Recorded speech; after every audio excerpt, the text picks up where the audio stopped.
நவீன் தனியா உட்காந்து அழுதுகிட்டு இருக்க தேஜு வந்து, டேய் உன்னை எங்கெல்லாம் தேடிக்கிட்டு இருக்கேன், நீ இங்க உட்காந்து அழுதுகிட்டு இருக்க, என்னாச்சுன்னு கேக்குறா. நான் ஒரு பெரிய தப்பு பண்ணிட்டேன் தேஜுன்னு அழுதுகிட்டே, ல ஒரு பேஷண்ட்டுக்கு ஓவர் டோஸ் கொடுத்துட்டேன், அவங்க இப்ப கோமாவுக்கு போயிட்டாங்க, அவங்க எப்படி இறந்துருவாங்க, நான் ஜெயிலுக்கு போக போறேன்னு சொல்லி அழுகுறான். இதை கேட்டு தேஜுவும், டே என்னடா சொல்ற, இவ்வளவு கேர்லெஸ்ஸாவா இருப்ப, முட்டாள்தனமா பண்ணிருக்கியடான்னு திட்ட, எனக்கு இப்ப என்ன பண்றதுனே தெரியல தேஜுன்னு சொல்லி அழுதுகிட்டு இருக்கான். அங்க கட் பண்ணா சாரதா ஆண்டி கணேஷ் அங்கிள் கிட்ட ரீனா தான் ரதியோட பொண்ணுன்னு சொல்லிட்டு இத பத்தி முழுசா தெரிஞ்சுக்கலாம்னு சோனி கிட்ட ரீனாவோட பாஸ்ட பத்தி கேக்குறாங்க.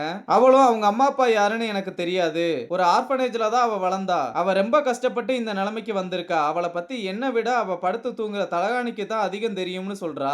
இத கேட்டதும் ரெண்டு பேருமே ரொம்ப ஃபீல் பண்றாங்க. இங்க ஆர்கே ரதி கிட்ட உங்களை பத்தின விஷயம் எனக்கு தெரியும்னு ரீனா கிட்ட சொல்லிட்டேன்னு சொல்ல, நான் ரீனா கிட்ட இத பத்தின விஷயம் யாருக்குமே தெரியக்கூடாதுன்னு சொன்னேன், இப்ப நீங்க அவ கிட்ட சொன்னதுனால நானே அதை பிரேக் பண்ணிட்டேன்னு தப்பா நினைக்க மாட்டாளான்னு கேட்க, அவ அப்படியெல்லாம் கண்டிப்பா நினைக்க மாட்டா, உன்னோட பாசத்துக்காக அவ ஏங்கிக்கிட்டு இருக்கான்னு சொல்ல, ரதி இப்ப எனக்குன்னு ஒரு குடும்பம் இருக்குன்னு அவளோட நிலைமையை எடுத்து சொல்லிக்கிட்டு இருக்கா. இங்க நவீன் தேஜு கிட்ட ரதி மேம் கிட்ட சொல்றதுதான் சரியா இருக்கும்னு சொல்ல, லூசு மாதிரி பேசாத, இதை மட்டும் சொன்னா உன்னை ஜெயில தூக்கி போட்டுருவாங்க, அப்புறம் உன்னோட கனவெல்லாம் கனவாதான் போகும்னு சொல்றா.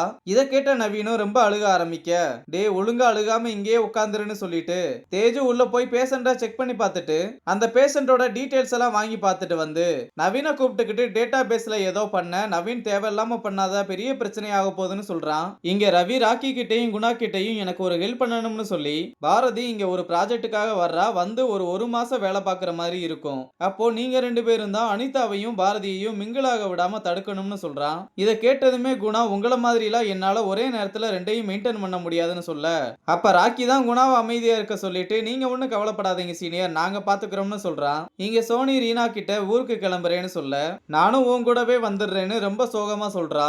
நீ ஒண்ணும் கவலைப்படாத, அடுத்த வருஷம் நான் மறுபடியும் வந்துருவேன், உனக்கு ஏதாவதுனா ஒரு கால் மட்டும் பண்ணு, நான் அவங்கள வந்து காலி பண்ணிடுறேன்னு சொல்லி சமாதானப்படுத்துறா. இங்க நவீன் தேஜு கிட்ட எனக்கு ரொம்ப பயமா இருக்குன்னு சொல்ல, உன் வாயை வச்சுக்கிட்டு மட்டும் நீ சும்மா இருந்தா போதும், நான் எல்லாத்தையுமே டெலீட் பண்ணிட்டேன்னு சொல்றா. அப்ப நவீன் எதுக்காக எனக்கு இதெல்லாம் பண்றேன்னு கேட்க, ஒரு அம்மா வந்து உனக்கு வேண்டியவங்களுக்கு ஏதோ ஒரு பிரச்சனை வரப்போகுதுன்னு சொன்னாங்க, அந்த நேரத்துல எங்க அம்மா அப்பா மூஞ்சுக்கு அப்புறம் உன்னோட மூஞ்சி தான் ஞாபகம் வந்ததுன்னு சொல்றா. இங்க சாரதா ஆண்டியும் கணேஷ் அங்கிளும் ரதி வீட்டுக்கு வந்து தேவ் கிட்ட இன்னைக்கு அமாவாசை, எல்லாரும் நைட்டு எங்க வீட்டுக்கு சாப்பிட வாங்கன்னு டின்னருக்கு கூப்பிடுறாங்க. தேவ் ரதி வந்ததும் நான் சொல்லிடுறேன், கண்டிப்பா நாங்க வர்றோம்னு சொல்றாரு.